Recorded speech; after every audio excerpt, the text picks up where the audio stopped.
The intelligence pool's second cycle ran cleaner than the first. He had expected this. The lords had understood, after the gap zone defense, what the standardized reporting format was producing, a map none of them could generate from their individual garrison reports. The incoming data quality of the second cycle was measurably better, more specific on target type, more precise on timing, more consistent about noting atypical behavior rather than filtering it out to make the report read favorably. Good data produced a cleaner picture. On the 8th day of the second cycle, he identified the next target, Ketterly's eastern quadrant, where two small farming settlements sat at the edge of a transit corridor connecting to the southern approach road. The corridor had appeared in the first cycle as peripheral. Ketterly had classified it low risk because it wasn't on any established trade route. Low traffic was correct. Low risk was not. Low traffic meant a garrison response would be slower than to higher value targets, and slower response meant more time for a coordinated attack to complete its objectives before consolidation. He wrote to Lord Ketterly on the 9th day, "The corridor between your eastern farming settlements and the southern approach road will be the next coordinated attack target. My estimate is 3 to 4 days. I am recommending 2 garrison contingents pre-positioned at the settlement perimeter by day 2. I will position in the corridor on day 1 for reconnaissance." Lord Ketterly's response arrived 6 hours later, the fastest Kael had received from him. The note was 2 lines. "I will have the contingents positioned." "How certain are you?" He wrote back, "Sufficiently certain to act on it. Not certain enough to tell you the exact hour." He positioned in the corridor on day 1. The attack came on the 3rd day, within the window he had named. 2 groups, simultaneous, 9 fighters each, smaller than the gap zone attack by design, testing a different target type rather than scaling the previous approach. The contingents intercepted them before either group had completed contact. The attack ended in 40 minutes. No frontier casualties. Lord Ketterly rode to the barony 2 days later without formal notice, which on the frontier was the equivalent of arriving in enough haste that courtesies were abandoned. He arrived mid-afternoon and asked to speak to Kael directly. Kael was in the study working on the private document when Gareth appeared at the door and said, in the tone that was his entire commentary on the situation, "Ketterly's here." He closed the document and went out. Lord Ketterly was 54 and had the bearing of someone who had managed a frontier barony for 20 years without expecting particular help from anyone. He was a practical man, not a suspicious one. His initial caution about the gold aura disclosure had been the caution of someone who checked the structure before trusting his weight to a beam. The beam had held twice now. He said, when they were seated at the table with water poured, "Tell me how you knew." Kael said, "The pool data shows the attack pattern's logic. Once the logic is visible, the next target follows from it." Ketterly said, "I've been looking at the same data." He said, "You've been looking at your sector's data. The pattern is across sectors." Ketterly was quiet for a moment. He said, "Walk me through it." He walked him through it. The cross-sector view, what the pool produced when each barony's data was placed alongside the others, and the target type, timing, and attack scale were compared. The way the coordinated attacks were calibrated, not to destroy, but to deplete. The gap zone attack had targeted garrison response capacity specifically. Both the timing and the organized withdrawal confirmed that a complete attack wasn't the objective, only a successful contact that required a defense response and could be mapped. The command structure was building a picture. He said, "They're preparing for a larger operation. Each of these smaller attacks is intelligence gathering. They're learning our response patterns, how long each barony takes to marshal a response, what routes we use, how much advance warning we can operate on before our response degrades below useful." Ketterly said, "They're studying us." He said, "Yes." Ketterly said, "What does that tell you about when the larger operation comes?" He said, "They'll move when the picture is complete enough to exploit what they've learned. Based on the current reconnaissance cycle rate, I estimate 4 to 6 weeks. Ketterly looked at him. He said, "You're 16. He said, "Yes." Ketterly said, "I've been working frontier defense problems for 20 years. I'm watching you predict attacks 4 days out from a pooled data set 3 weeks old." A pause. He was not saying this with hostility. He was saying it the way a man said something he was still assembling the right frame for. "What do you need from me?" He said, Accurate reports. Every detail, including the details that seem too small to matter. If you see a typical demon behavior that doesn't fit the raid pattern, something that suggests different movement, different scale, send it immediately, not in the weekly cycle. Ketterly said, done. He said, one more thing. When the larger operation comes, I'm going to need your garrison to move on 24 hours notice rather than 48. I need a standing rotation prepared. Ketterly said, I'll arrange it. He looked at Kael one more time with the particular look that had become recognizable on the frontier lords' faces as they recalibrated their estimate of what they were dealing with. He said, you knew this was coming. Before the compact existed. You wrote the charter provision 3 years ago. He said, I knew something like this was coming. The specific shape of it required the pool data to become visible. Ketterly said, that's not reassuring. He said, it wasn't meant to be. Ketterly nodded once, the specific nod of a man filing something under confirmed rather than comfortable, and stood to leave. He returned to the study and added to the private document. Pool data quality, improving with each cycle. Ketterly is now at 24-hour response capability on notification. Brennan was already there. Aldenvane is at 36 hours and closing. Merrick is at 48. Lady Merrick has confirmed the gap is a supply positioning issue she is correcting. The pattern is visible to me because I am looking at the whole picture simultaneously. The lords are looking at their sectors. The difference is not capability. Ketterly, Aldenvane, and Brennan are experienced and would see the pattern themselves given enough time. The difference is that I have the whole pool and they have their portions. This is why the compact structure matters. The command structure we are fighting has the same advantage. They can see all 5 sectors. They know the response patterns for each barony. That is the gap I am closing, making us symmetric. The question is who acts on their picture faster. He looked at the page. Then he wrote, next target, Brennan's Southern Supply Corridor. Timing, 10 days from today. I will write to Brennan tomorrow. He closed the document and went to find Gareth. Gareth was cleaning his blades in the outer courtyard. He looked up when Kael appeared. He said, I need the next 3 weeks to be the hardest sessions we've had. Gareth said, harder than before the limiters came off? He said, the full domain under extended combat conditions. I need to know where it fails. Gareth looked at him with the specific expression that was not a question, but the acknowledgement that something was coming that had not yet been said. He said, how long? He said, 4 to 6 weeks before something substantially larger than what we've seen. Gareth set the blade down. He said, the larger operation. He said, yes. Gareth said, then we don't start tomorrow. He said, no. Gareth said, we start now. He was right. There was training before the light failed, and then the Brennan warning to draft, and then the supply report to update. And then the question of how to communicate to the Royal Commission the outcome of the last 2 defensive actions without revealing more of his analytical capability than was useful to expose at this stage. He had written in the first private document entry, the kingdom is not going to rescue the frontier. The frontier is going to have to demonstrate what it can do while the kingdom decides whether to authorize it. 2 successful predictions and 2 successful defenses into the demonstration. The calculation had not changed. The kingdom was watching. The commission was collecting reports. The compact was the only operational defense the frontier had. He went back to the yard and they worked until the light was gone.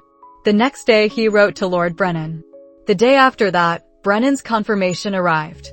10 days later, the attack at the Southern Supply Corridor came exactly where and when he had said it would, and Brennan's prepositioned contingents intercepted it, and no one was killed. And Kael added the result to the private document and moved the 4 to 6 week estimate down by a week. The larger operation was coming. The frontier lords had a pattern now, which meant they were beginning to understand that the pattern was predictable, which meant they were beginning to understand what Kael was doing, not just organizing the defense, but reading the enemy's intention before it was executed, the way a fluent reader reads a page rather than individual letters. Lord Brennan wrote to him after the supply corridor defense, my garrison captain has been in frontier service for 30 years. He told me this morning that he has never fought alongside someone who knew where the enemy was going to be before the enemy arrived. He wants me to pass along that he would like to continue fighting alongside you for as long as the situation requires it. I concur. Tell me what you need. He wrote back, more accurate reports. 24-hour response readiness. And keep your captain exactly where he is. I need your southern coverage held. He sent the letter and went back to training. There was always more work to do. He had been learning to treat this as a fact about the world rather than a grievance. The autumn was deep now, the frontier light turning cold and specific. Somewhere to the south, a command structure was completing its picture of the frontier's response patterns and preparing to act on it. He intended to be faster. The prediction was accurate within 12 hours. He had written to the Five Lords 9 days before. The primary incursion will come at the southeastern border, at the junction of the Ketterley Eastern Corridor and the Brennan Southern Approach Road. The demon force will be substantially larger than previous raids. I estimate 150 to 250 fighters, with at least one Aura-capable commander. This is the larger operation I have been anticipating. The coordinated reconnaissance attacks were intelligence gathering. This is the operational execution. He had included the confidence assessment he had been using throughout the private document. I am not certain of these specifics. I am operating on the intelligence picture and the patterns logic. I am certain enough to recommend full prepositioning. All 5 lords confirmed within 2 days. 3 of the lords came in person. Lord Brennan brought himself and his 2 gold-capable garrison captains. He was 61 and had been managing his southern barony for 30 years and had seen 3 periods of elevated demon activity in that time, none of which had looked like this one. He arrived at the prepositioning conference at the Ashford barony with the specific quality of a man who had read the situation correctly and was here to help close it. Lord Ketterley brought himself and 1 gold-capable aide, which was all Ketterley's household had available after 2 weeks of rotation readiness at 24-hour notice. He had maintained the readiness without complaint. Lord Aldenvane came without his garrison captains, which surprised Kael until Aldenvane explained that his captains were managing the northern sector coverage, which he had quietly reorganized so that his full strength was not visibly concentrated in the southeast. He said, if they're watching our responses, they'll notice if all 5 baronies strip north to concentrate south. Kael said, yes. Aldenvane said, so I brought myself and I left the command structure intact. A pause. I can still fight. Kael knew this from the training yard demonstration. Aldenvane at 73 was not what he had been at 40, but what he had been at 40 had apparently been something notable. The specific way he held his weight was the specific way Gareth held his, which was the specific way of someone for whom physical readiness had been a condition of survival rather than an aspiration. Lady Merrick attended the conference representing her father and then returned to the Merrick holding to manage supply coordination for the southeastern engagement. Lord Brennan's southern position held without his personal presence. His captains were competent and had been prepositioned for 4 days. They chose the ground on the afternoon of the 8th day. Kael had identified the terrain 3 weeks earlier and had spent 2 hours with Gareth walking it when the prepositioning moved into active planning. A stretch of land south of the corridor junction where a long ridge created a natural channel, not a trap. The channel was too large for ambush geometry, but a funnel. A force of 200 fighters could not maneuver freely in a funnel the way they could in open ground, and the funnel's edges were the ridgeline, which meant the demon force's approach vectors were limited by the terrain before Kael needed to limit them tactically. Gareth had surveyed the western approach and noted, there's a break in the ridge formation at 400 meters. A flanking force could exploit it. Kael said, I know. I'm leaving that break open. Gareth said, you want them to flank? He said, I want the command structure to see an error in my positioning and use it. The flanking group will be smaller than the main force. If we know where they are before they move, intercepting them costs less than reinforcing the main line against a group we didn't anticipate. Gareth said, after a moment, at 200 meters. He said, yes. The demon force arrived 3 hours before dawn on the 9th day. He was positioned at the center of the channel when the sovereigns I registered them, a mass of coordinated movement, 2 directions simultaneously. The main force was advancing through the channel, 163 fighters in the primary approach. their resonances registering in the spatial awareness as a field of pressurized points moving in loose formation with the specific spacing of a unit that had been drilled in coordinated advance. At the rear of the primary force, further back than the other signatures, a silver equivalent aura. The flanking group was 38 fighters, moving through the ridge break at the western approach. He relayed the count to the 3 senior captains in the positions around him. Primary force in channel, 163. Flanking group in the western breach, 38, approximately 2 minutes behind the main force. Silver equivalent commander at the rear of the primary force, 140 meters back. Lord Brennan's senior captain said, "How do you know?" He said, "I know. Prong 1. Lord Brennan's militia holds the channel mouth. Prong 2. Lord Ketterley's contingent takes the western breach. They need to be there before the flanking group clears the ridge. Lord Aldenvane and I take the rear. We need the commander." Aldenvane said, in the tone of someone who had decided to trust the assessment, "Lead." What followed was not a battle the way most battles were battles. It was 40 minutes of the specific disciplined work of forces positioned correctly who knew where the engagement was coming from before it arrived. Brennan's militia at the channel mouth held the primary force's initial press, not comfortably, but held, which was what the position required. Ketterley's contingent reached the ridge breach before the flanking group cleared it, which created the specific problem of a flanking operation that arrived to find the position it was supposed to exploit already occupied. 8 fighters went down in the first 2 minutes of the breach engagement. The remaining 30 broke contact and fell back toward the main force, which created the communication problem a force of 200 has when a third of its tactical design fails before the main engagement is resolved.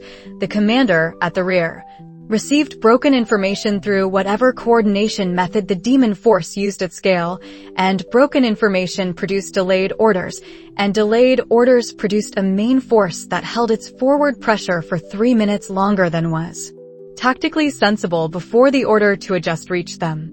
Those 3 minutes cost the primary force 15 fighters to the channel mouth engagement. He and Aldenvane were already at the rear. The silver equivalent commander was unlike the fighters he had been tracking through the pool data. Taller than the standard demon profile, heavily built, with an aura signature that registered in the sovereign's eye as a dense and pressurized thing, not diffuse, but concentrated, the signature of something deliberately cultivated over a long time. It carried 2 curved implements that were not quite swords and not quite any human weapon Kael had a name for, and its movement when it turned to meet them had the specific quality of something that had done this before in conditions more dangerous than this. It assessed him and Aldenvane in approximately 2 seconds and made the correct tactical read. Aldenvane was the greater immediate threat by visual aura signature. It directed 4 of its closest escort fighters at Aldenvane and turned the remainder of its attention to Kael. Kael said to Aldenvane, 4 gold equivalent. Aldenvane said, "I see them." The engagement with the commander lasted 9 minutes. He could not match it on raw output. Gold against silver equivalent was not a favorable comparison in straight power terms, but the sovereign's eye gave him something the commander did not have.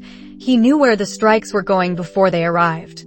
He knew the spatial geometry of the commander's movement within the full 200-meter awareness radius, which meant the strikes were not surprises. They were events he had already processed before they reached him. He had spent 4 weeks in Gareth's hard sessions learning the specific translation between knowing and responding, how to not let the spatial awareness outpace his body's ability to act on it. He had learned it well enough. The commander was fast. He took a deep bruise across his right side on the 3rd exchange, a half-second slow on the translation, the specific cost of 9 minutes of full aura engagement against something that hit at silver equivalent. He filed the injury and maintained the engagement. The commander retreated on the 7th exchange. It was not a rout. The withdrawal was organized, the same organized withdrawal he had seen in the gap zone attack. The specific quality of a command structure that had given the standing order to pull back when tactical success became unlikely rather than requiring a new decision under pressure. The commander retreated. The primary force, already at reduced engagement capacity from the channel mouth and the breach failures, received the withdrawal order and disengaged. The flanking remnants pulled back with them. He tracked the withdrawal to the edge of the domain's radius through the Sovereign's Eye and then stopped tracking. Alden Vane was bleeding from a cut on his jaw. He was breathing the specific way of someone who had exerted themselves more than was entirely comfortable. He looked at the field. He said, "For gold equivalent." Kael said, "Yes." There was a moment. Alden Vane said, "I held them." Kael said, "You did." They were quiet. Lord Brennan's captain came with the casualty count. 6 frontier militia with injuries, none killed. One of Ketterly's contingent seriously wounded, alive, stabilized. The demon force, 32 confirmed down on the field. 6 injured, none dead. He wrote in the private document that night, in the field camp they made in the channel while the 3 lords sent their battle reports to the absent 2. The Sovereign's Eye at 200 m radius is the decisive advantage. Not aura output, I cannot match a silver equivalent in sustained combat on output alone, as the bruised ribs confirm. The advantage is structural. I know everything happening within 200 m before it happens, and the demon force does not know this. Their tactics were designed for a defensive response they expected to find. The tactical surprise was our awareness of their approach, their flanking plan, and their commander's position before they had entered engagement range. That is what the domain does. The commander retreated when the flanking group's failure was communicated up the command structure. Organized withdrawal at this speed and coherence requires a communication method and a standing withdrawal protocol. This is not improvised demon command. This is planned operation with contingency protocol. 32 fighters down on the field. The casualty count is significant relative to the force size, approximately 20% of the engagement element that didn't withdraw with the main body. Some of those may not be dead. We should check in the morning.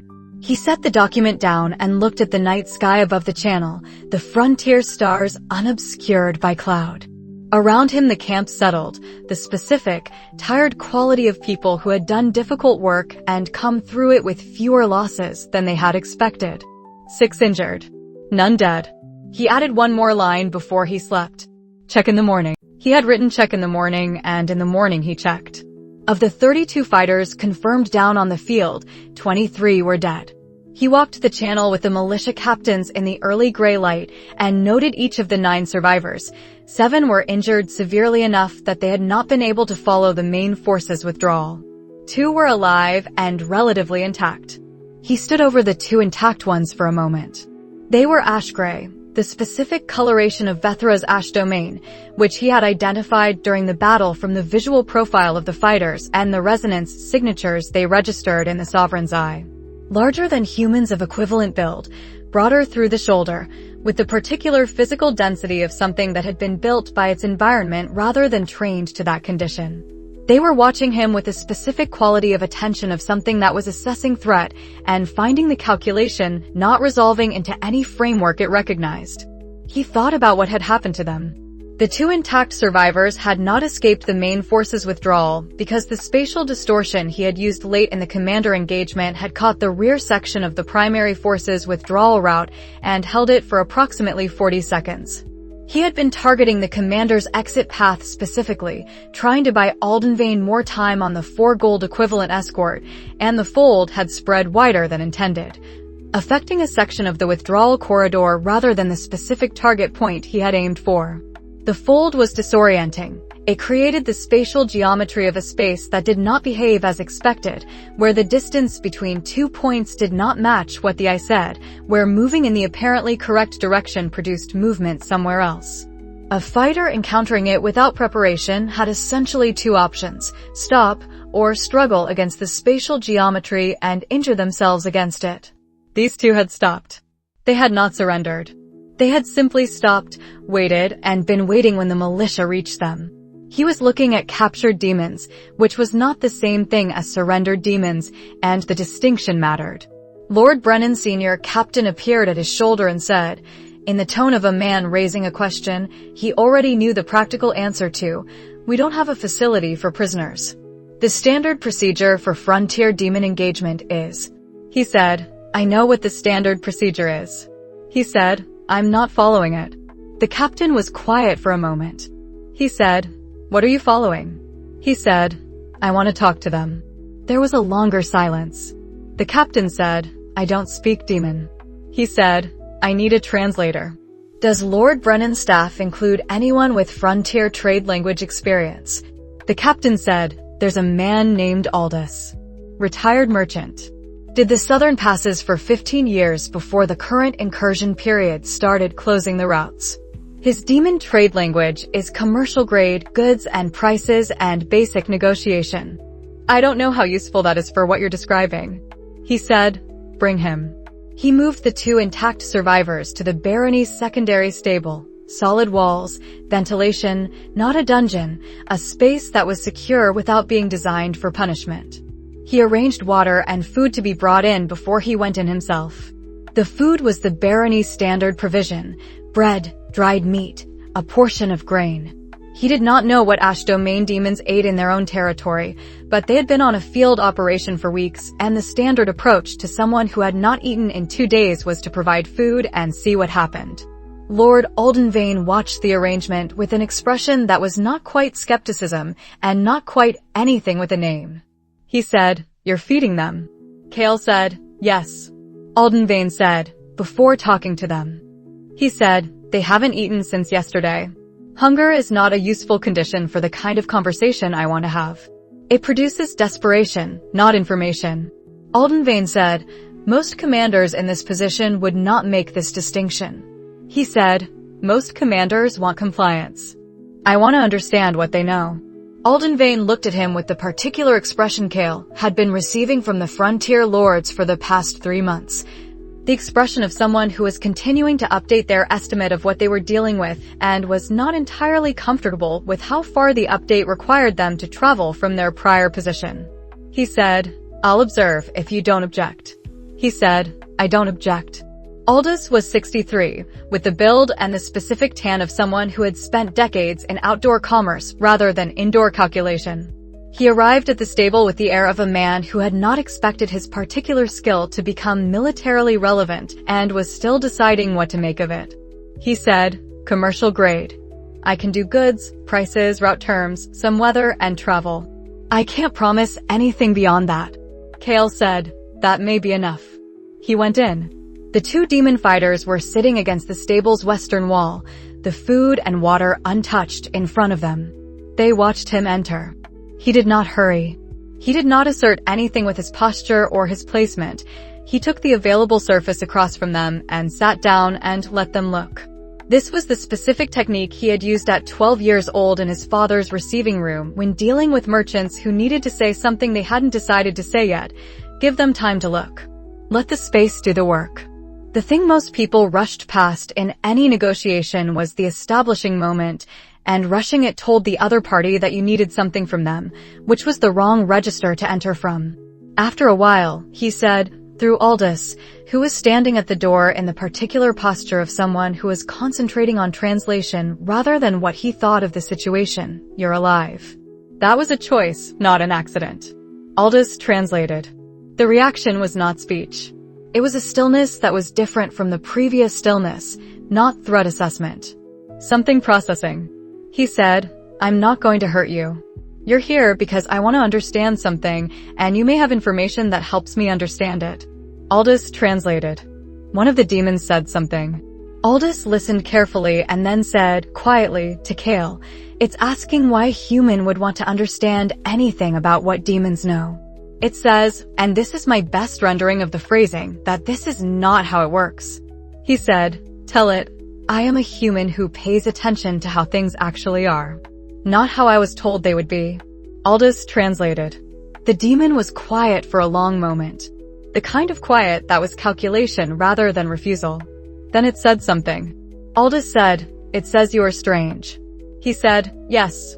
Another pause. The demon spoke again. Aldous said, it says it will listen. It is not agreeing to cooperate. It is willing to listen. He looked at the two demons, the ash-gray skin, the specific quality of wariness in their watching, the food and water still untouched in front of them. He said, that's enough for today. He stood, without drama. He said to Aldous, tell them, they'll stay here. They'll be provided with what they need. I'll come back tomorrow. Aldous translated. Neither demon responded. But the quality of their watching had changed by 1 degree, something slightly less pure threat assessment in it, something that did not yet have a name. He left. In the yard, Alden Vane was waiting. He said, "That accomplished nothing visible." Kael said, "It established that conversation is possible."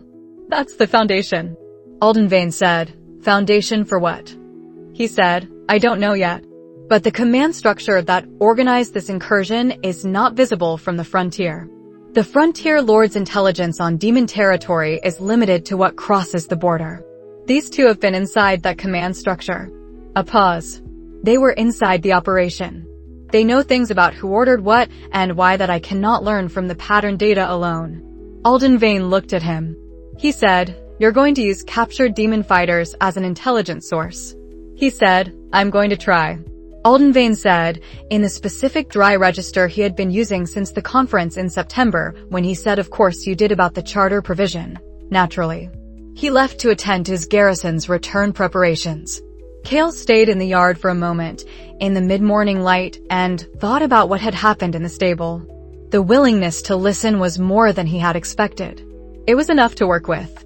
He went back to the private document and wrote, "2 intact survivors from the 32 battlefield casualties. Spatial distortion captured them during the withdrawal, unintended consequence of the void echo range in the commander engagement. They did not choose capture. They were prevented from retreating. They are alive. They are, to a limited degree, willing to engage. The decision not to execute them is the correct intelligence decision regardless of any other consideration. Tomorrow, structured conversation. Goal. Understand the operation from the inside. Not tactical intelligence about the demon force's current composition or positioning, which is already mapped. Something more fundamental. Who ordered this and on what basis?" He closed the document. In the stable, the food was untouched. By evening, it was not. He went back the next morning. He brought more food. He had asked about demon dietary range, and Aldous, who was the only person in the current company with any relevant knowledge, had said the Ash Domain demons he had dealt with in the southern passes had eaten approximately what humans ate with a preference for protein and a tolerance for grain.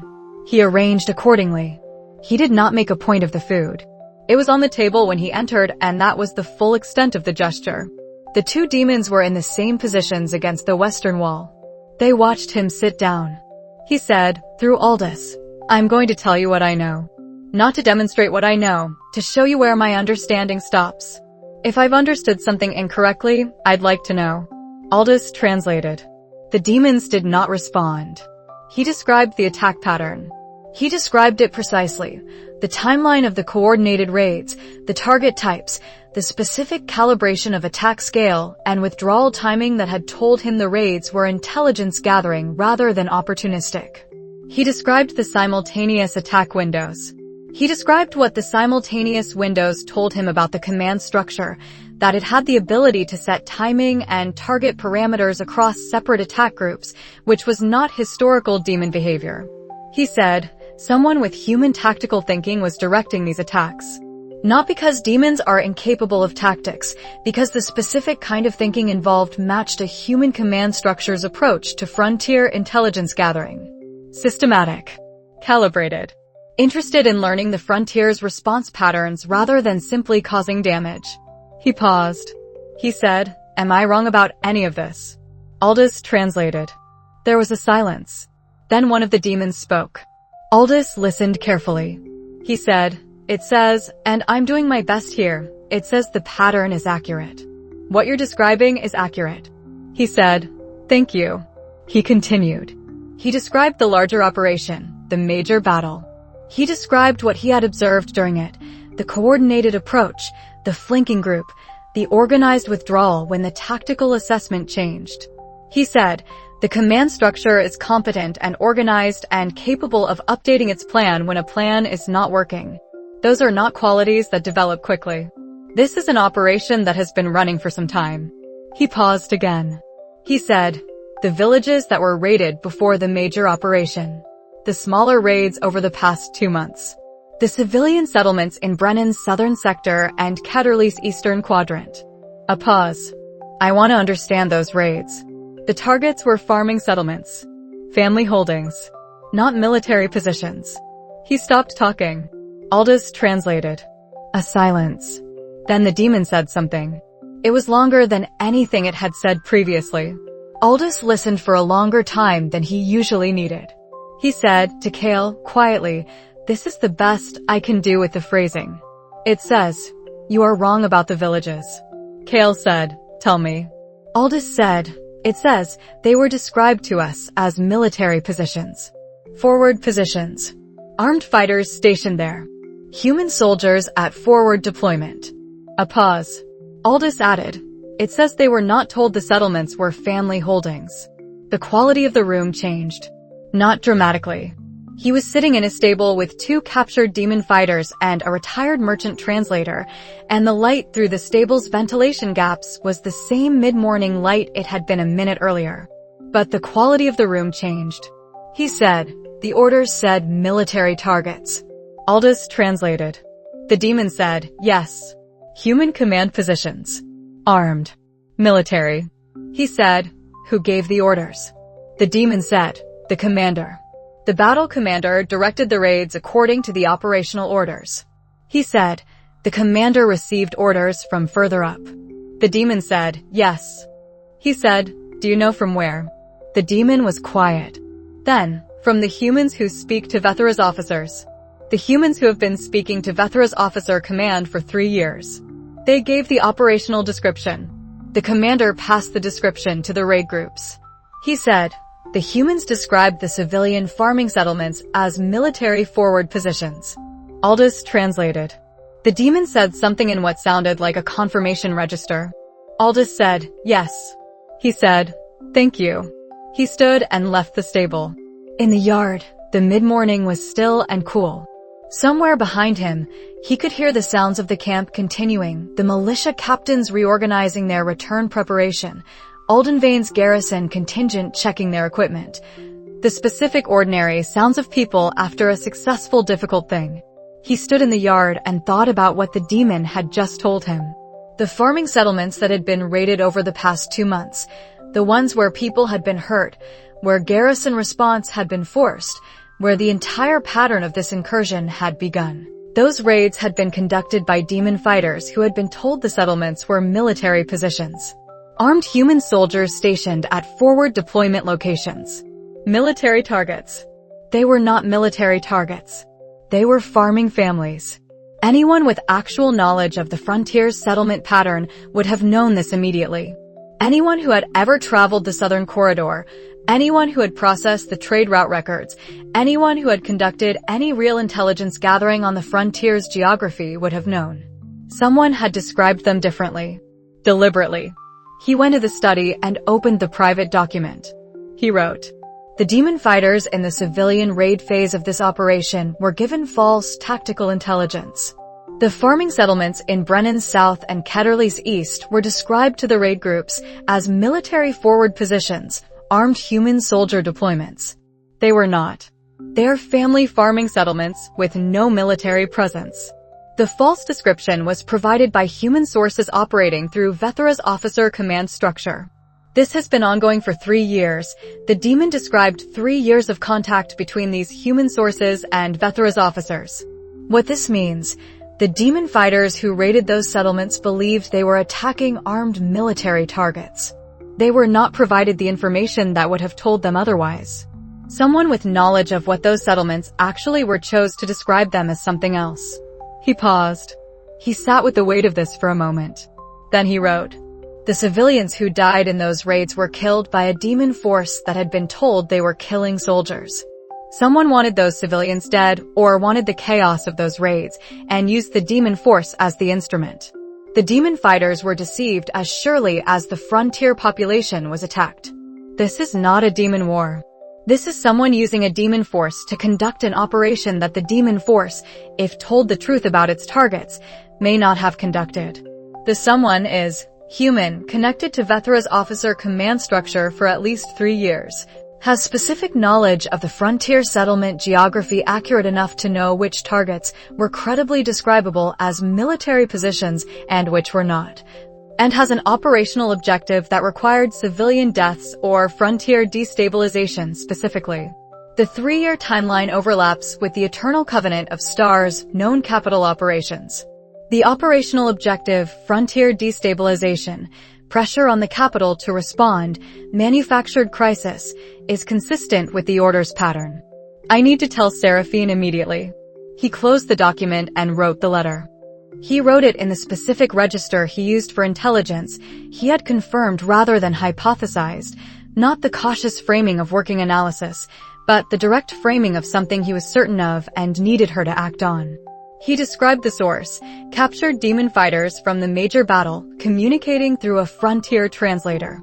He described the intelligence. They were told the civilian settlements were military targets by human sources operating through Vethera's command. He described the implication. The incursion was directed by human actors with an operational objective that required the frontier to be destabilized, and those actors had been embedded in Vethera's command structure for 3 years. He wrote, I believe this is order operation. The timeline and the objective are consistent. The Capital Intelligence Officer you identified, who classified the early raid reports as within normal variants, may be connected to the same network. A human source that needed the capital's attention misdirected long enough for the operation to establish itself. He wrote, I need your assessment of how to use this information. The immediate frontier defense question is manageable. I have the border situation under control. The longer-term question is how to expose the human command layer without revealing the intelligence source in a way that destroys its usefulness for further inquiry. He sealed the letter. He sat at the desk for a moment with the sealed letter in his hand and thought about what had just shifted in his understanding of the situation. The frontier raid problem had been hard because it was a direct demon military threat. The frontier raid problem was harder now because it was a human intelligence operation dressed in demon capability, which meant defeating it required defeating not the demon force, which he was already doing, but the human layer directing it. He went to find the courier. There was a great deal more work to do. Over the next week, he talked to the demon fighters every morning. Not interrogation. He had been precise with himself about this from the beginning, because the distinction mattered both practically and in some other register he didn't spend time naming. Interrogation required coercion, and coercion required the thing being coerced to feel that resistance was more costly than cooperation, which produced answers calibrated to end discomfort rather than answers that were true. He did not want calibrated answers. He wanted the thing that was harder to get, the honest account of what someone had actually seen and known. What he used instead was structure and patience. He would state what he knew, his analysis, his observations, his interpretation of the pattern data, and then he would stop talking. He would let the silence do the work.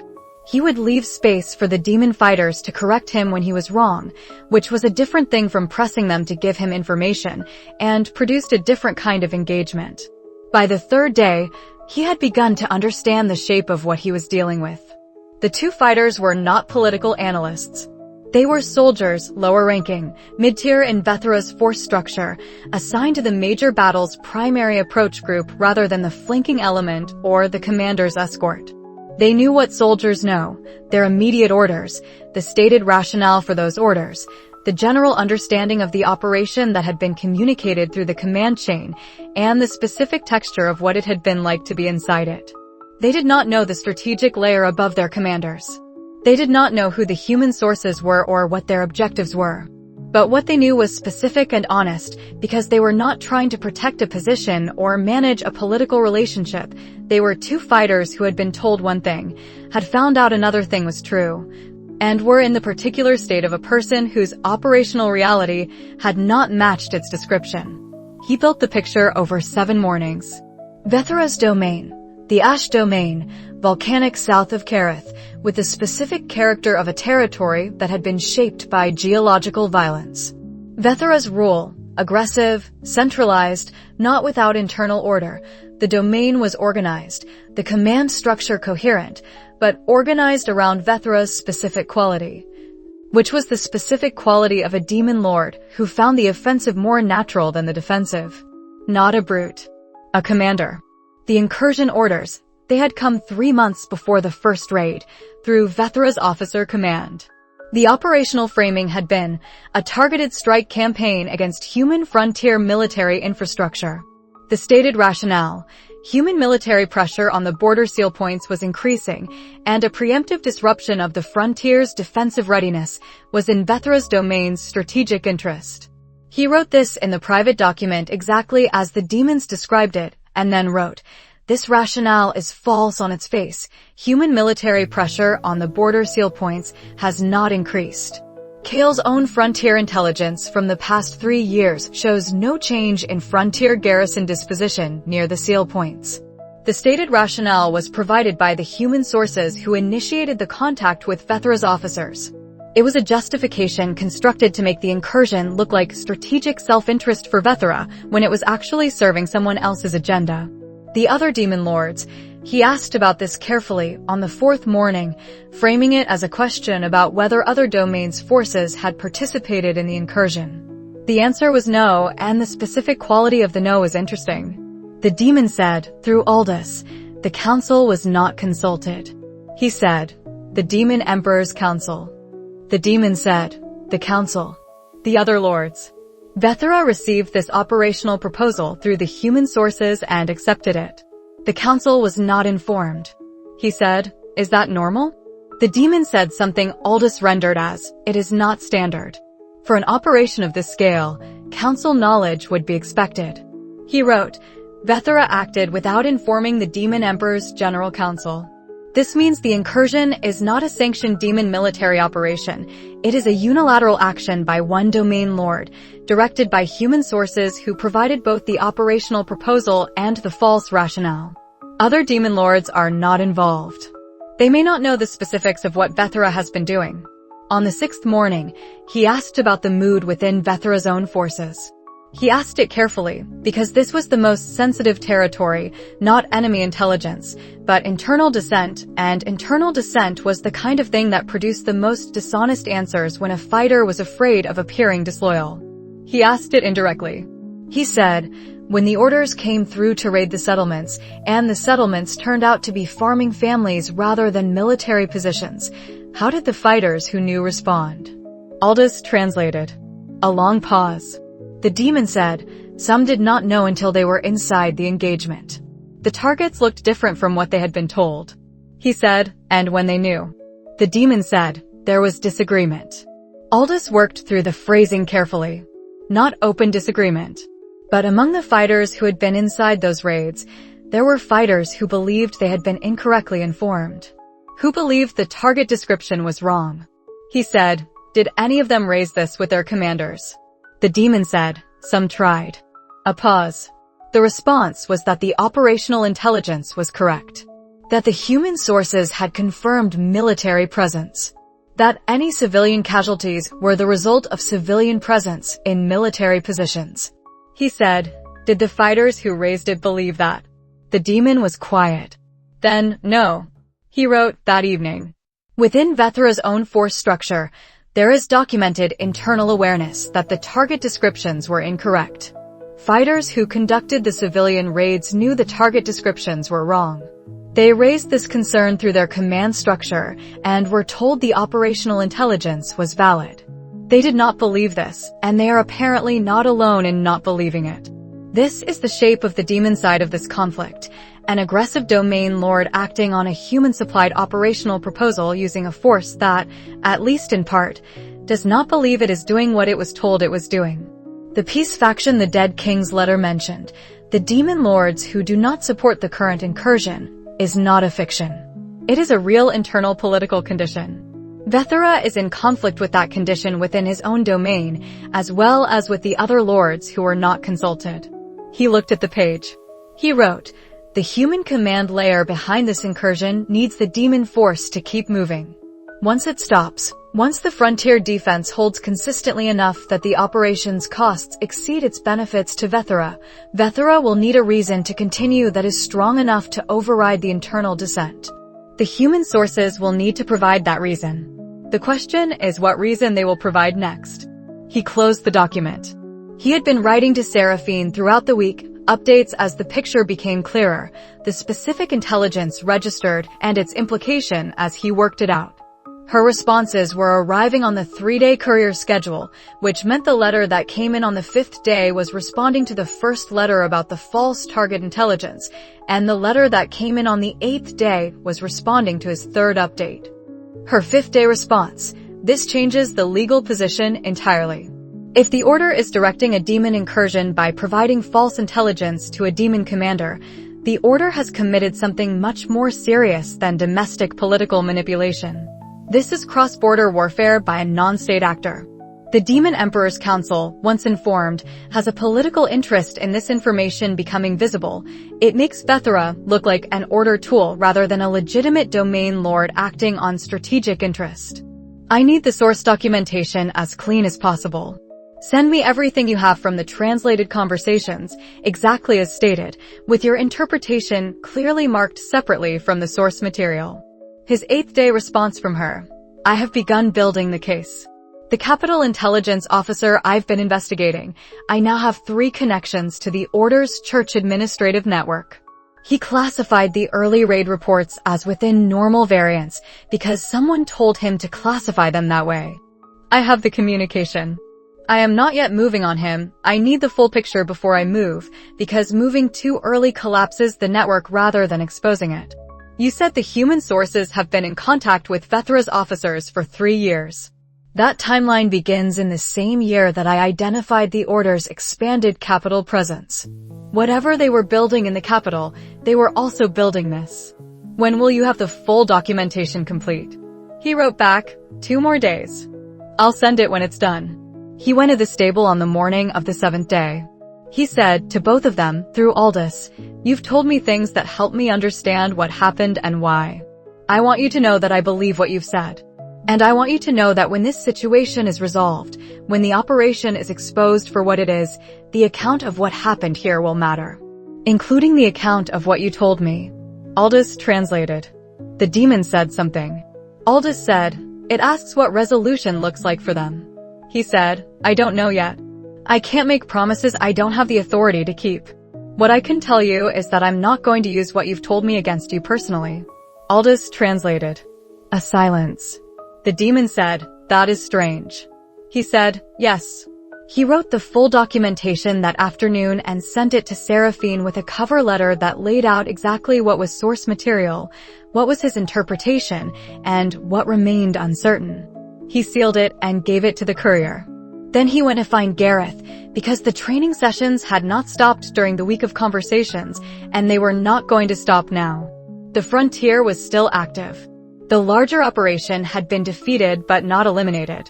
The human command layer that had been directing it was still in place and still had Vethera's force structure available to it. The resolution, whatever it looked like, was not here yet. He went to train. The letter bearing the crown seal arrived on a Wednesday. He was at the barony's main table working through the pooled data for the 3rd cycle, which was showing patterns consistent with the command structure's adjustment after the major battle's failure. Specifically a reduction in the southern sector's activity and an uptick in western approaches that he hadn't seen before, when Aldrich came in with it and set it down without comment. Because the crown seal on a letter to the Ashford barony was not a thing Aldrich had a category for, and he appeared to be handling the category absence by treating the letter as simply a letter. He picked it up. He read it once. Then he set it down and looked at the pooled data for a moment, not because he needed to think about the pooled data, but because he needed a moment in which to process the letter before he responded to it. The letter was from the Royal Chamberlain's office, formal and specific in the way of official crown correspondence. Precise language, precise signatories, precise statement of what was being communicated. The Crown, acting on the formal Frontier Emergency Report submitted by the Eastern Frontier Compact, specifically the battle report from the major engagement and the intelligence documentation about the human-directed demon incursion, had appointed a royal envoy to assess the frontier situation and provide formal recommendations to the Crown and the Royal Commission. The royal envoy, Lady Seraphine Voss. Arrival, approximately 2 days from the date of the letter's dispatch. He thought about the political mechanics for a moment. The dying king had received the formal frontier emergency report, had still enough capacity to act on it, and had moved before the crown prince's faction could respond to the same documentation. The appointment of a royal envoy under the crown seal was assertion of the king's authority in a crisis moment, creating legal standing for frontier-level action that was the king's rather than the crown prince's. Whatever Seraphine did here, she would be doing it on the king's authority. Seraphine had presumably known about this appointment for several days and had not mentioned it in her last 2 letters. He wrote that observation in the private document under the heading note and then returned to the pool data. 2 days later, mid-afternoon, her party arrived at the barony's gate. He was in the training yard with Gareth when the gate signal came. He finished the exercise. He and Gareth had developed the habit of finishing what was started before addressing interruptions, because the training sessions were calibrated too precisely to be worth disrupting, and then walked to the main house. She was already inside. She had taken the main receiving room, which was the correct choice for a royal envoy. It communicated authority without ostentation. It was the room where practical conversations happened, and it was within earshot of both the entrance and the study. She was standing at the window looking at the yard when he came in. She had travel dust on her coat, which she had not yet removed, and her silver blonde hair was in the specific arrangement of someone who had been traveling for 2 days and had managed it at the last roadside stop rather than arrived undone.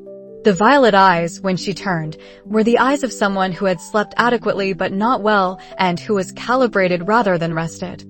He said, "You look like you've been sleeping in a coach." She said, 3 nights. "It improves." He said, "Does it?" She said, "No. But the statement is easier to make." There was a moment that was not quite any specific quality, not warmth, not tension, but the specific register of 2 people who had been in continuous correspondence for 5 months suddenly in the same room again. And the correspondence had been sufficient for the work, but was not the same thing as this. He said, "The crown seal." She said, "The king was more cogent than the court is letting on." He read the emergency report and made a decision before the commission had finished reviewing it. A pause. "He sent me because I was already his best positioned asset for this situation. The appointment is also a political statement.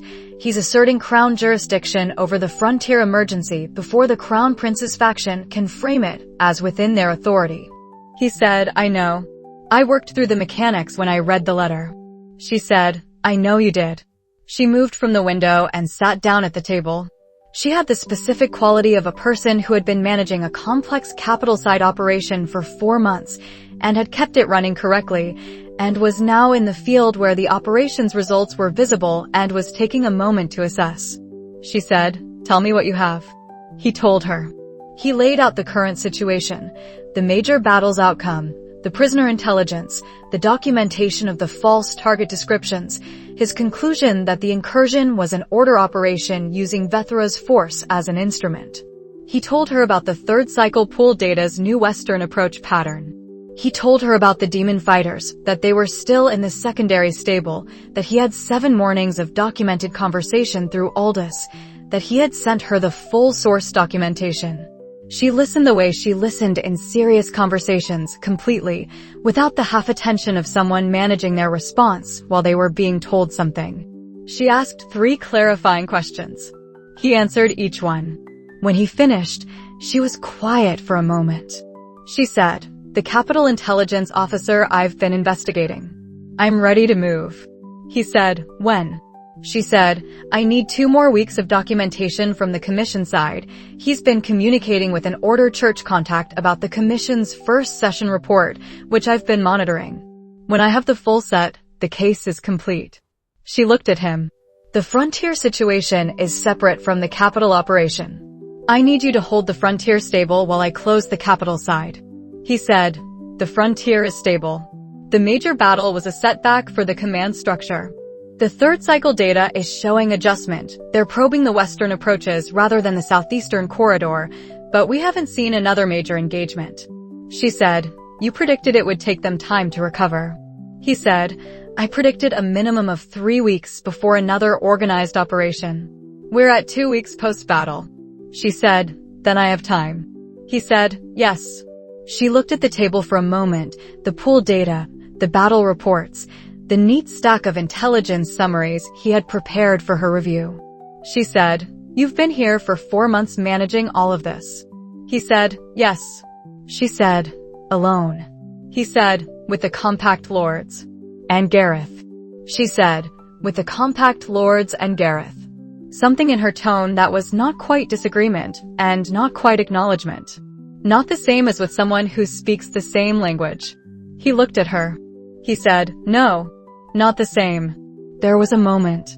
She said, in a slightly different register, the register that appeared rarely in their correspondence and almost never in their political conversations, "I wanted to come. Before the king's appointment, before the formal mechanism. I had been looking at the timeline for the frontier operation and thinking I needed to see this." A pause. "Not for the intelligence value. I needed to see it." He said, "I know." She said, "I thought you might." She picked up the pooled data summary and began reading. He sat down across from her and picked up the battle report documentation that needed her formal royal envoy notation to enter the official record. And they worked for the remainder of the afternoon in the specific silence of two people who were doing what they did best and were, for the first time in 4 months, doing it in the same room. Outside, the frontier autumn light was giving way to November dusk. Lord Aldenvane's garrison contingent was completing its current rotation in the southern sector. The pooled data was showing western approach probing. The prisoner documentation was sealed and ready for commission review. Aldrich appeared in the doorway at dinner time, looked at the two of them working at the table, and quietly arranged for dinner to be brought in rather than calling them to the hall. He did not ask questions. He understood, or he understood enough, which was the version of understanding Aldrich had always had for things his son was doing that exceeded his categories. After dinner, Seraphine took the study Kael offered her, the secondary one, off the east hall, and he heard the lamp lit through the wall for another 2 hours before the light went out. He stayed at the main table until midnight, updating the private document. He wrote, "She's here. The frontier operation now has 2 people running it. This changes the calculus." He looked at this line for a moment. He wrote, "It also changes something else that I'm not going to examine tonight." He closed the document and went to sleep. The division of labor established itself within 2 days, without negotiation. He had expected some negotiation, a conversation about scope, a clarification of jurisdictions, the specific careful management of 2 capable people sharing command space. He had been prepared for it. He had prepared wrong. What happened instead was something that had no formal mechanism. By the morning of the second day, they were each doing exactly what they were best at, and neither of them had needed to say so. He ran the military coordination and tactical analysis, the intelligence pool data, the attack prediction work, the Sovereign's Eye deployment in field operations, the training sessions with the Frontier Lords garrison captains that were improving the Compact's operational response time. When the third cycle Western approach probing produced a credible threat signature on the 4th day after her arrival, he assembled the response and briefed her on it as a statement of what was happening rather than a request for authorization. She managed everything else.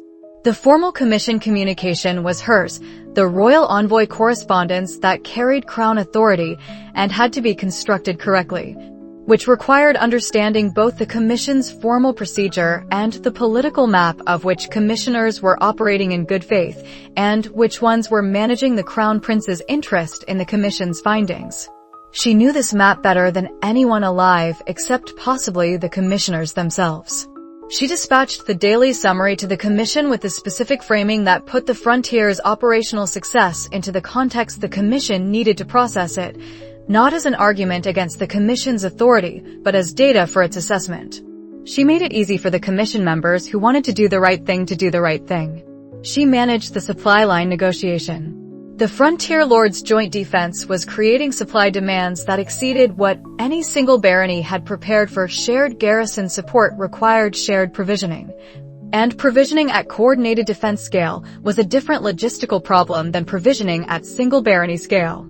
She identified the gap on the 3rd day and had opened 3 separate supply agreements by the 6th day, one through the merchant network Torin had been maintaining, one through the Church of Light's regional administrative office, which she had navigated around the order's presence in the church hierarchy with a precision that he watched with some admiration, and won through a direct barony-to-barony agreement she drafted using the compact charter's provisions that he had written 3 years ago for exactly this kind of contingency. She managed the frontier lord's egos. This was the work he would have done badly. He could manage the frontier lord's rational interest calculations. He had been doing it for 3 months. He could not manage with anything like her efficiency. The specific register of a working alliance of 5 proud frontier lords who were not accustomed to following anyone's coordination and who occasionally required the experience of feeling heard and respected rather than merely correct. She did this without condescension and without softening the substance of what needed to happen. She was simply better at that register than he was, and she knew it, and he knew it, and neither of them needed to say it. Lord Brennan told her something on the 3rd day that he reported to Kael that evening. He said that he's been in this kind of operational coordination twice before in his career, and that both of the previous times, the command relationships fell apart within a week because no one wanted to be second. He said this is the first time he's watched a command structure where neither of the senior people appears to want to be first. Kael said, "We're not competing for command." She said, "I know. I'm telling you what he said because it tells us something about how the frontier lords are reading the situation. They're watching us carefully. The way we operate together is data for them about what kind of structure this is, who it serves, whether it's going to hold." He said, "And what conclusion are they reaching?" She said, "Lord Aldenvane told Lord Brennan at dinner last night. I was in the adjacent room. The acoustics in this barony are very poor. That he had decided 3 months ago that the boy from Ashford was the most dangerous 16-year-old he had ever encountered. He has apparently revised this assessment." A pause. "He now thinks the boy from Ashford has someone beside him who is equally dangerous, which makes the combination the most concerning thing he has encountered in 30 years of frontier governance, and he has decided this is exactly what the frontier needed." Kael said, "He told Brennan this." She said, "In those specific terms?" He said, "Aldenvane is perceptive." She said, "Yes." There was a moment. She was reviewing the 3rd cycle pool data, her pen moving through the summary in the specific shorthand she used when she was making notes for herself rather than formal documentation. He was working through the commission response draft she had left for him to review for tactical accuracy. She said, without looking up from the data, the Western approach probing, "You said it's consistent with the command structure adjusting.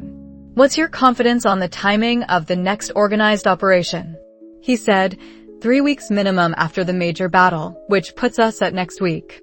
"I don't think they'll move that quickly. The prisoner intelligence I sent you suggested the internal dissent within Vethra's force is real, and an operation that just lost 32 fighters in a battle they expected to win needs time to recalibrate. I'd put the next organized attempt at 2 weeks from now at earliest." She said, "So we have 2 weeks." He said, "In which the commission will be reading the battle report and the prisoner intelligence documentation you submitted under Crown authority." She said, "And in which the capital intelligence officer will have had 3 more weeks of commission correspondence for me to document before I move on him." He said, "Yes." She said, 2 weeks is exactly enough time." He said, "If nothing interrupts." She said, "Something will interrupt. It always does. The question is whether the interruption is manageable." He said, "Generally yes." She said, "Generally yes." She turned the pool data page. "I've been doing this for 4 months from the capital. The interruptions from the capital are more manageable when you can see the whole board." He said, "The capital interruptions from the frontier are less manageable when you can't speak to anyone who knows the political register." She said, "Yes." She set the pen down.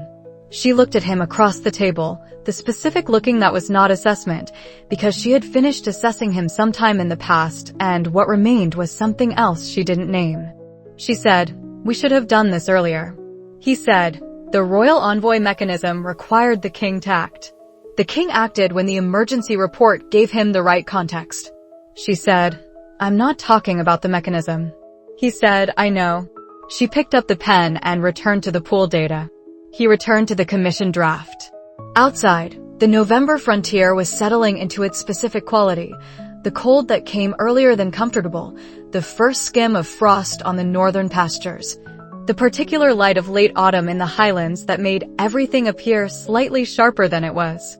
The lords were watching. The commission was reading.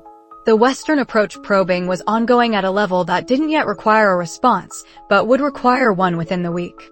There was always more work to do. For the first time in 4 months, the work had 2 people doing it. And the specific quality of the shared work was different in a way he was not going to examine in detail, and was not going to file without classification, and was not going to do anything about tonight. He worked until midnight. She worked until midnight. When he went past the study on the way to his room, her light was still on. The frontier lords were watching.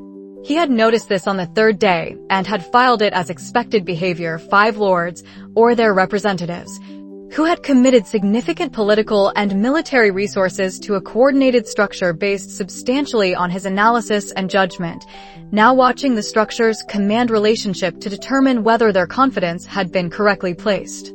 This was rational. This was what he would have done. What he had not entirely anticipated was how carefully they were watching, or what specifically they were watching for. Lady Merrick arrived on the 6th day to attend the supply review and stayed through the 7th. She was 30 years old and had, over the past 2 months of compact coordination, revealed herself to be considerably sharper than a representative who was simply her father's proxy. She attended the morning briefing on the 6th day, sat through the full session, and then requested a private conversation with Seraphine. Kael was not present for the conversation. He learned its substance from Seraphine that evening.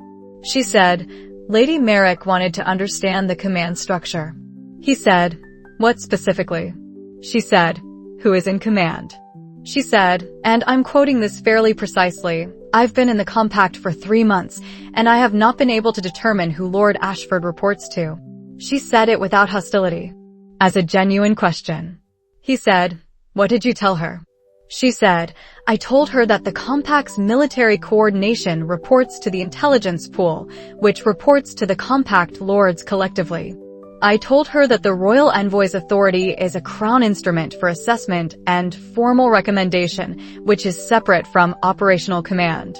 And I told her that Lord Ashford and I discuss tactical and political decisions together and reach conclusions together, and that the word reports doesn't quite apply in either direction. He said, how did she receive that? She said, she thought about it for a moment and then said, you make decisions together. I confirmed this. She said, without one of you being the senior decision maker. I confirmed this also. She said, that's unusual. He said, what did you say? She said, I said, yes. He looked at her. She looked back with the expression of someone who found the accuracy of this assessment notable rather than amusing. He said, Lord Ketterley said something to me this afternoon. She said, what? He said that in his experience, joint command arrangements fail within the first month because of the inherent political pressure each side applies to the other when disagreements arise. He said he had been watching us for a week and had not identified the pressure. She said, he's not wrong that it usually fails. He said, he asked me how we managed it. She said, what did you tell him? He said, I told him we've been working toward the same objectives through separate channels for 2 years. The channels converged. There isn't a hierarchy because neither of us needs one. She said, that's accurate. He said it was the most politically naive explanation he had ever received for an effective command relationship. He said it in a tone that suggested he found it somehow reassuring. She was quiet for a moment. She said, he found it reassuring because it's not strategic. Joint command arrangements usually involve negotiated balance of power, which means each party is managing a political calculation simultaneously with the military one. Ketterley has been in enough of those to know they're exhausting. What he's watching instead is 2 people who aren't performing a calculation at each other. He said, because we're not. She said, no. This was the precise thing he had been not examining since her arrival, filed under the same heading as the graduation laugh and the letter's final line, and the 2 times in one evening in July when he had thought about her in the unguarded register and stopped. He did not examine it now either. He filed it. Lord Aldenvane held a table conversation on the 8th day. He had extended his stay, which was notable given the 2-day ride each direction, at which Lord Brennan and Lady Merrick were present, and which Kael and Seraphine attended as the command element of the structure. The conversation was not a formal meeting. Aldenvane had requested dinner and had used the dinner table as the space where he said things he intended to say formally but was, in his way, road testing first. He said, at approximately the midpoint of the meal, "I've been watching how you two work." Neither Kael nor Seraphine responded to this, because it was clearly a preamble rather than a statement. Aldenvane said, "You disagree with each other." Seraphine said, "Yes." Aldenvane said, "I've watched 3 of the disagreements this week. They each took less than 2 minutes to resolve." Kael said, "When we're both looking at the same facts, the disagreements are usually about emphasis rather than substance." Aldenvane said, "That's what I mean. The agreements are also fast." A pause. He had the specific quality of someone who had been thinking about this for several days and had organized what he wanted to say. "I've been in alliance structures for 30 years. I've been in 2 that worked. In both cases, the structures worked because the people running them wanted the same thing and had complementary capabilities. What I'm watching here is the same thing and complementary capabilities. But you're also," he paused, choosing the word coherent, "as a unit. I don't have a better word for it." Lord Brennan said, "I told my garrison captain the same thing this morning." Lady Merrick said, "My father asks, through me, because he's not here, what the long-term structure looks like. Not for the frontier specifically. The larger structure. What you're building." Kael said, "The immediate structure is the frontier defense and the commission engagement. What comes after depends on what the commission does with the documentation we've provided." Lady Merrick said, "And if the commission does nothing useful?" Seraphine said, "Then we build the case at a different level." Lady Merrick said, "The Noble Council." Seraphine said, "And beyond it." Lady Merrick looked at both of them. She said, "My father would like to know, and he asked me to ask this directly rather than through implication, whether the compact is eventually going to be part of a larger political structure, and whether that larger structure is going to be the one he thinks it is." Kael said, "The compact is the frontier's mechanism for representing its own interests effectively. What it becomes beyond that depends on what the frontier needs." Lady Merrick said, "That's a very careful answer." Kael said, "Yes." A pause. Lady Merrick said, in a tone that was not quite a smile and not quite any single thing, "My father also said, and this is verbatim, the boy planned this 3 years ago. I want to know how much of the rest he's planned already." Lord Aldenvane said, "I have the same question." Lord Brennan said, "As do I." Seraphine said, without looking at Kael, "Longer than 3 years." He did not respond to this. They ate dinner. After dinner, the 3 lords and Lady Merrick moved to the main room for the evening's discussion, and Kael and Seraphine returned to the study to complete the day's documentation.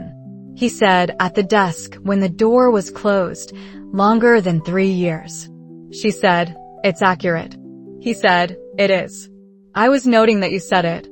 She said, "I said it because it's the most useful answer the lords could receive.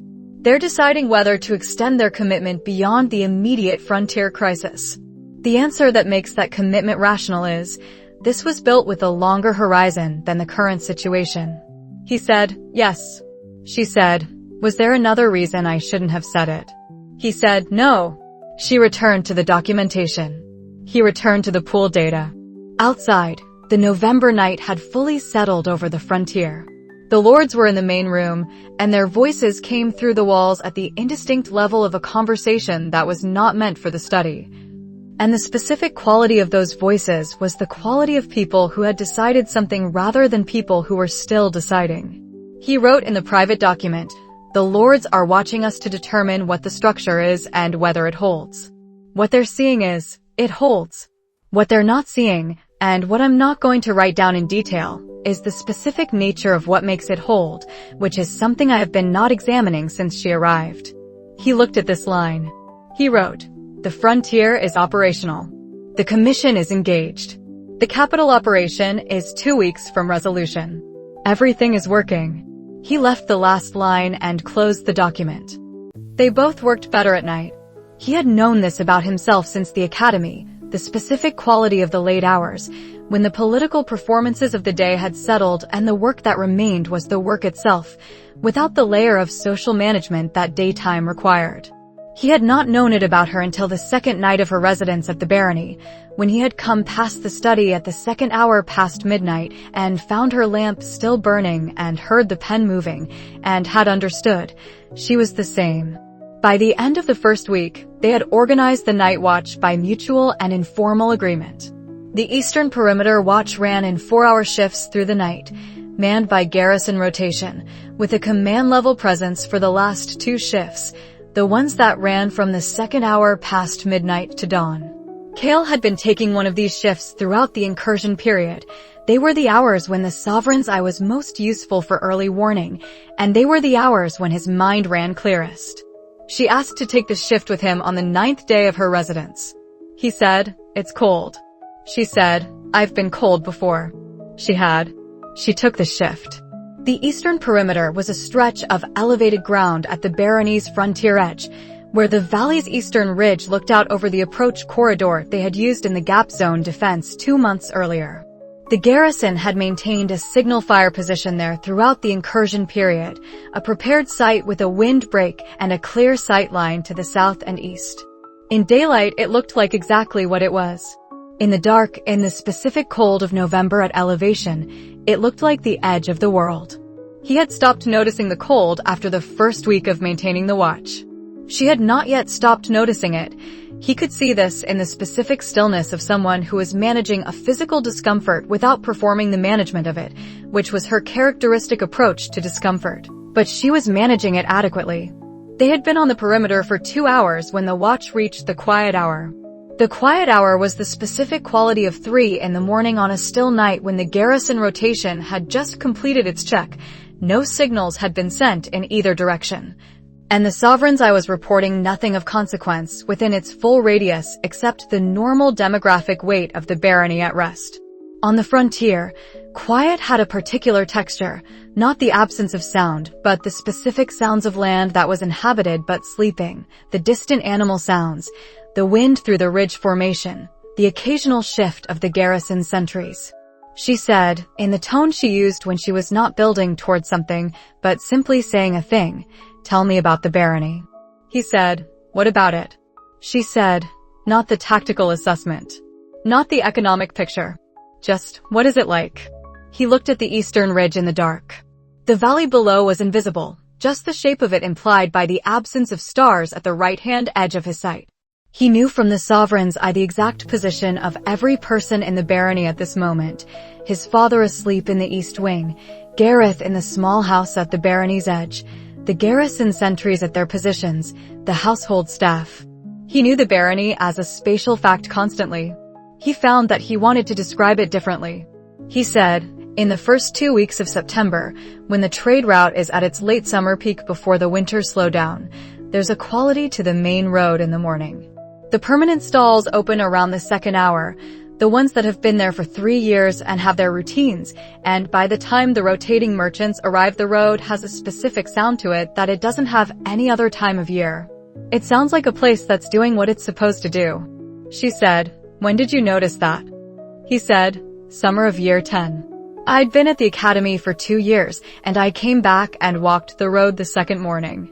I knew from the correspondence that the trade route was working, but the correspondence told me the numbers. The sound of it in the morning was not in any correspondence." She was quiet for a moment. He said, "There's a woman in the village north of the mine, the farming village that was never named. It's just called the North Village, who has been there since before my family took this barony. She was there when my grandfather was granted the land. She told me when I came back in the summer that my father looked better." A pause. Not better than before. Better than when she'd seen him last, which was 3 years ago. She said it as if it was the primary relevant fact of the day. She said, "Was she right?" He said, "He does look better. 10 years younger than when I was 8, Aldrich's age at the start of this. I don't know what to do with that." She said, "What do you mean?" He said, He aged badly for years because the barony was in decline, and he couldn't stop the decline, and he took it as a personal failure. He didn't understand that the decline was engineered. The Crestfall family was applying pressure specifically to accelerate the situation. He thought it was his fault. A pause. He looks better now because the barony is better and he can see it. He still doesn't know the full shape of why it's better. He knows it got better. The woman in the village knew it too. She said, "You did that." He said, "The barony's people did it. I created conditions." The reeve in the mine made the safety decisions himself. The third one was entirely his own initiative. The farming families decided to plant the additional eastern field in year 10 without any instruction from me. The merchant who recommended the trade route to others was doing it because the route was genuinely good, not because I asked him to. She said, "You're explaining why it's not only your work." He said, "I'm explaining that it's the correct kind of work. If everything had depended on my continued involvement, it wouldn't have been real. It needed to be something the people here would maintain themselves. So that's what I built." She was quiet for a long time after this. The perimeter was still. The sovereign's eye reported nothing within 200 meters except garrison and the valley below. She said, "My father died because he was trying to do something like that. Not for a barony. For the kingdom." A pause.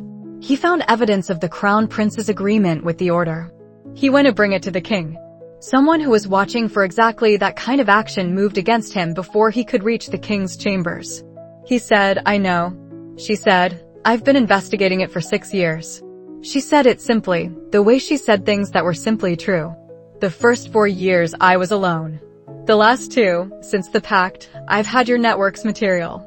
He said, "You were alone for 4 years by choice." She said, "By necessity. I didn't have anyone I could trust with the full picture who also had the capability to be useful." He said, "What changed?" She said, "You showed me you understood the full picture." A pause. The dead drop in the library. The archive reference number. "You had been tracking my investigation from the outside without my knowledge and chose to help without introducing yourself as someone who could help. That is a very specific quality of trust." He said, "I wasn't certain you'd want my help." She said, "I wouldn't have if you'd introduced yourself first. I would have assumed an agenda." She looked at the Eastern Ridge. Giving me the reference and letting me reach my own conclusion was correct. For me. He said, "I know." She said, "You knew me well enough at 14 to know how to give me useful information." He said, "I read people carefully." She said, "Yes." A pause. "I've been reading you carefully for 2 years and there are things I don't fully understand." He said, "What things?" She said, "Why you do the things that aren't strategic." He said, "Such as?" She said, "The woman in the North Village. The way you described the sound of the trade road. You didn't need to care about those things to build what you built. You could have done all of it as pure calculation. But you didn't." He said, "No." She said, "Why?" He looked at the valley below, the implied shape of it in the dark, the place he had been managing for 3 years and had come home to after 3 academy years and had found was genuinely better, not just strategically improved. He thought about how to answer this honestly. He said, "Because this is the place I chose to come home to. Not in the tactical sense. I chose it early, before I fully understood what that meant. And things you choose to come home to, you don't manage them at pure distance. You care about them." She was quiet. He said, "I know that's not a strategic answer." She said, "No, it isn't." She looked at him, the specific looking that was not assessment. "I think it's the correct answer."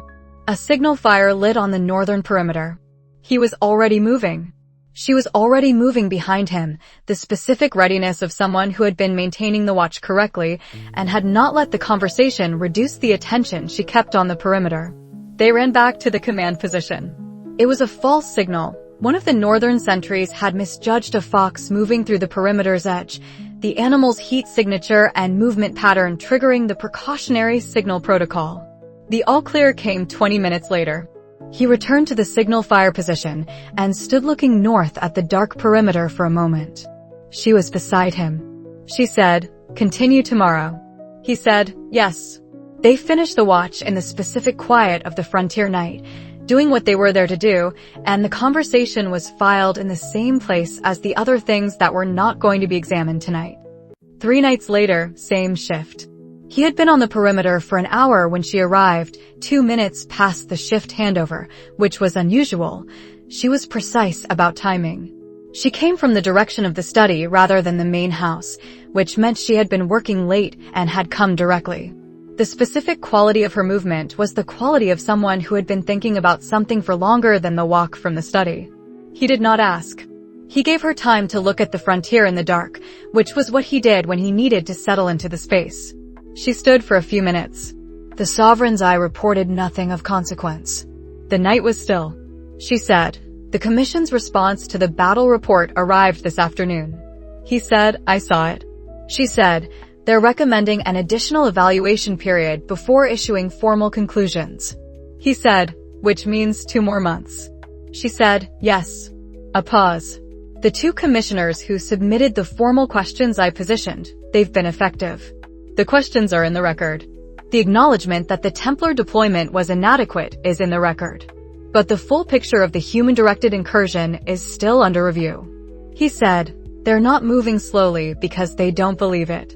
They're moving slowly because the implication that someone in the Order directed a demon force to kill frontier civilians requires a response that the Commission doesn't yet have the political support to make." She said, "Yes." He said, "Which means the work is political before it's procedural. The Commission will follow once the political conditions allow them to." She said, "Which is what I've been building." He said, "Yes." She was quiet for a moment. Then she said, "I've been thinking about something since the conversation 3 nights ago." He said, "What?" She said, "You talked about what the barony is. Not its strategic function. What it actually is: the sound of the road in the morning, the woman in the North Village, your father looking better." A pause. "I've been thinking about what you said regarding why you cared about it. That you chose it and things you choose to come home to, you don't manage at pure distance." He said, "Yes." She said, "I think I owe you the same honesty." He did not say anything. He waited. She looked at the eastern ridge, the specific looking of someone who was organizing what they were about to say rather than deciding whether to say it. She had decided. She was organizing. She said, "The justice for my father. I've been pursuing it for 6 years. It's real. It matters to me. I'm not going to pretend otherwise. But it's not the whole of what I'm doing." A pause. "If I expose the court steward who carried out the order, if I name the Crown Prince's agreement with the order, if I produce the evidence that shows my father was murdered for trying to bring that evidence to the king, I'll have justice for my father. In some legal sense. The record will say what happened." He said, "And?" She said, "And my father will still be dead. He died trying to prevent a specific kind of kingdom from becoming permanent, a kingdom where the right thing and the survivable thing are different things. Where the people with genuine principles are managed, neutralized, or killed by the people with none." A pause. "I don't just want to prove what happened to him. I want to make it unnecessary. I want a kingdom where what he tried to do doesn't require dying to attempt." The frontier was still around them. The signal fires on the northern perimeter were dark. The garrison sentries were completing their rotation. She said, "Not just justice for my father. Not just political stability. Stability is a precondition, not a goal. What I actually want is a Valdris kingdom where its best people don't have to choose between survival and their principles. Where someone with my father's quality of conviction can act on it without someone deciding they're too dangerous to be left alive." She said it without performance, the same register she used for things that were simply true. That is a harder thing to build than a kingdom. He was quiet for a moment. He said, "That's a harder thing to build than a kingdom." She said, "Yes. Which is why I'm building it anyway." She looked at him, not the assessment looking, not the analysis looking, but the specific looking that he had been noting and filing since her arrival. "I thought you should know what you've been helping build." He looked at her. He said, "I know." She said, "Do you?" He said, "For 2 years I've watched you take political risk that had no personal benefit, expose corruption that embarrassed people who could have made your life more difficult, position intelligence that helped investigations you had no official role in, Build a capital site operation that served the kingdom's interest and your father's justice simultaneously. The two things are not separable in your work. They never have been. She was quiet. He said, the answer to your question, what I've been helping build, is the same thing I've been building. The structures I've made are supposed to outlast my involvement. The barony, the compact, the long game with the succession. I don't want to win a specific political situation. I want to create conditions where winning a specific political situation becomes possible for the right people. She said, a kingdom where the right thing is survivable. He said, yes. For a moment they were simply two people who wanted the same thing, which was something more unusual than either of them would acknowledge in the light, and neither of them needed to acknowledge in the dark. The frontier was still around them, the cold and the stars and the implied shape of the valley below, the specific weight of 1,000 people sleeping in a place they had built together over 4 years without either of them having been present for the whole of it. She said, we're also going to need the commission to move. He said, yes. She said, I have 14 days. He said, I'll have the Western approach data ready when you need it for the commission brief. She said, good. She looked back at the eastern perimeter. He looked at the eastern perimeter. The watch continued in the specific quiet of the frontier night, the cold, the particular sound of the land at rest, the sovereign's eye maintaining its ambient report of everything within 200 meters without effort. He was thinking about what she had said. He was filing the specific quality of having said what he had said, and having her receive it, and having said what she had said, and having understood it immediately without requiring clarification. The thing that was harder to get than intelligence. Harder to get than tactical advantage, the specific rarity of two people who wanted the same fundamental thing and had each, independently, chosen to build toward it through different paths that had converged here. He filed it. He did not examine it further. He said, after a while, the northern sentries change rotation in 20 minutes. She said, I know. He said, after the rotation, the south quadrant clears. The sovereign's eye should be able to confirm whether the western approach probing is continuing or has stopped for the night. She said, you think it stopped? He said, the pattern for the past week suggests they pull back between the 3rd and 5th hours past midnight. If I'm right, the next probe will be at dawn. She said, then we'll know at dawn. He said, yes. They waited. The rotation completed. The south quadrant was clear. He tracked the western approach through the full radius and found nothing moving with purpose, animals, wind, the specific settling of cold terrain. The probe had stopped. He said, at dawn. She said, at dawn. The signal fires on the northern perimeter remained dark. The November night continued in its specific quiet. In 4 hours, the barony would begin waking, Aldrich first, from long habit, before the light, to check the weather and the state of the winter preparations. In 4 hours, the pool data cycle would reset and the new day's intelligence would begin accumulating. There was more work to do. There would always be more work to do. For the first time in a long time, standing at the edge of the valley in the dark with the frontier below them and the work ahead of them and the thing she had said, a kingdom where the right thing is survivable, still in the space between them. He did not think of the work as a weight. He thought of it as the thing they had both chosen. The watch ended at dawn without incident. They walked back to the barony together in the gray early light. She went to the study. He went to the main table where the pool data would arrive with the first courier. He opened the private document. He wrote, "What she wants is what this is for." He closed it and began reviewing the morning's intelligence.